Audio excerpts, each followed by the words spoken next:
Hey, what's up, everybody? I'm Justin, KQ4CIA, Blackbeard Radio. Just wanted to bring you an update on the TalkPod A36 Plus. It is the green radio that in one of my previous videos you possibly saw. It might surprise you. So stick with me and we'll get right into it. All right. So, just thought I'd bring everybody up to speed on where we were at with the TalkPod A36 Plus. Guys, all in all, I've used this as primarily my only handy talkie for the better part of a week. And I'll be honest, I'm overall impressed. I know that my initial unboxing video, I was skeptical on a couple of items. I'm still fairly skeptical on a couple items. But as far as receiving and transmitting, it does no better or no worse than any of my other handy talkies. So right now, you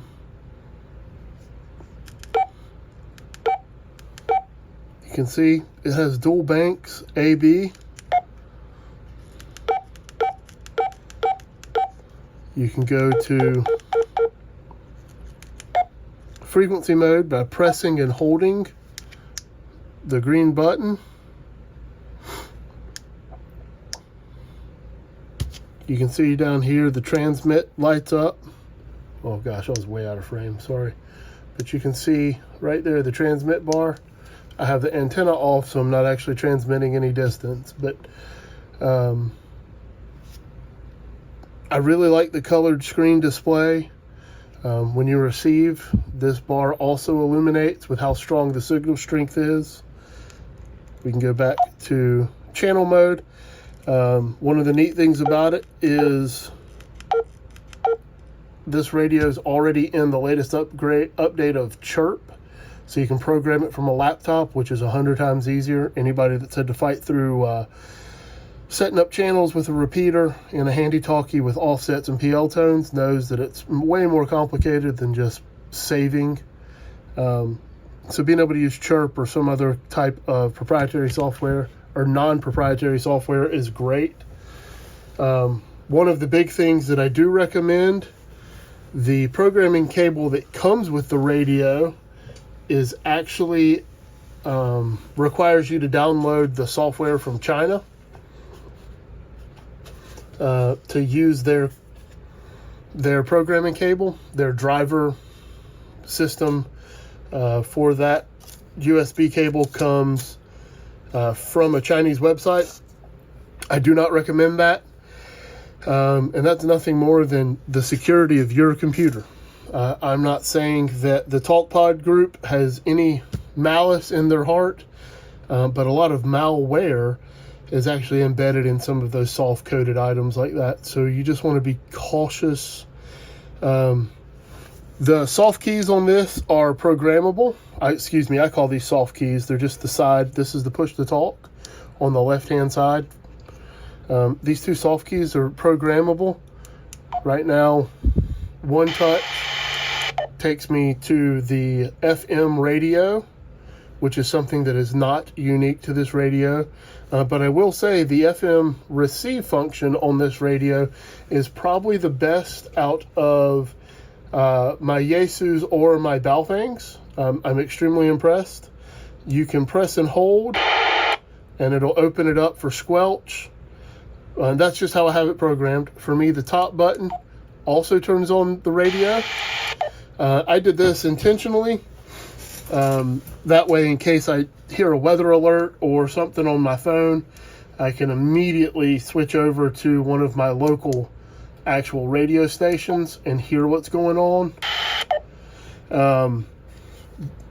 Then on top of the radio, this is of course where your antenna connection is, and your on-off knob and volume knob. The further you rotate it clockwise, the louder the speaker is.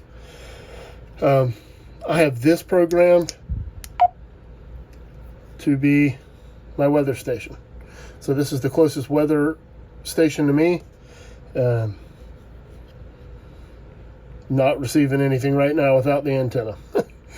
Surprisingly, I have a diamond whip for HTs. It's the one for 70 centimeters, 2 meters. The rubber ducky antenna actually performs better than the diamonds do. I have a couple variations, a couple makes of that, and the rubber ducky is outperforming them all on receive. Transmit is all equal, about the same. So to get to the menu with this radio, green button, and you just start hitting the arrow buttons. Up, transmit, timeout, squelch, your step, and that is how, if you're in frequency mode, every time you hit the up or down, how high does the frequency change? Your offsets, and it goes through all of your standard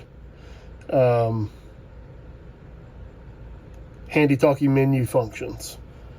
To get out of it, you can either push the transmit button or push the red button, which is kind of like a back arrow. Again, all in all, I'm really impressed. Okay, so all in all, I am impressed with the radio. It was sent to me to demo. I have zero money in it. Some of my concerns, pretty cut and dry for me. One, still not sure if it has been approved by the FCC for transmission on the amateur radio bands.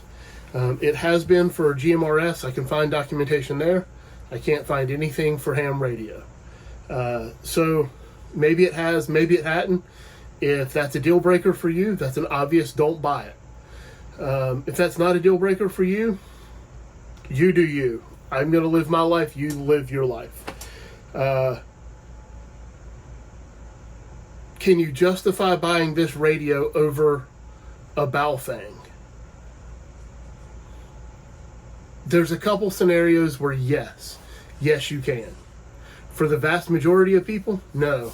It costs twice as much money as a Baofeng and is going to do the exact same. It looks prettier, the screen is prettier, but at the end of the day, it's going to perform the exact same way as a Baofeng. So how can I recommend to you to spend twice the money? And it's a Chinese build quality radio. I can't recommend that for most people. There are some things that the TalkPod A36 Plus will do that a Baofeng will not do. One, it does have the color display. That's a big one. And it's not necessarily big for most people, but some people are colorblind, and you need a backlit display that has color so that you can see variations differently. I fall into that boat with some LCD screens. I'm colorblind, and some things, the grayscale gets me all messed up. It is what it is. The other big thing, and this is probably the biggest factor for people that will tip the scale to buy the A36 over a Baofeng UV5R. With the TalkPod, you can monitor your air traffic control stations. You can't transmit on them, but you can tune to them and listen to incoming, outgoing, your ground. You can listen to all of the air band. That's just one of the things that the Baofengs won't let you do. Again, all in all, I am extremely happy with this little radio. I couldn't be more shocked, honestly. It feels sturdy. One of the biggest shocks to me yet is the battery life. Sneeze.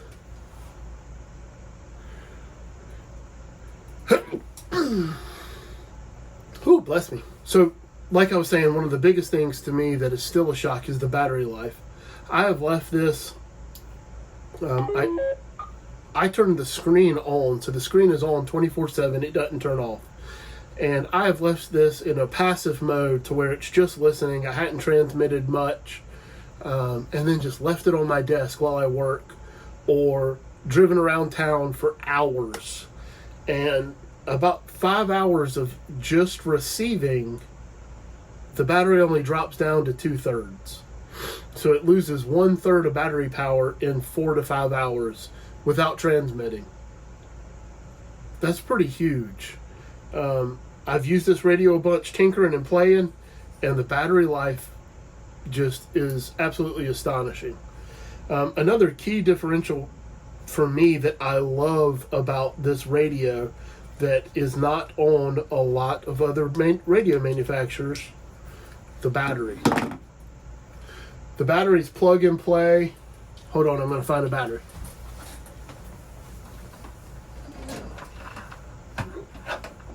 Like I was saying, these batteries are plug and play, straight out of the box. Plug them in, they go.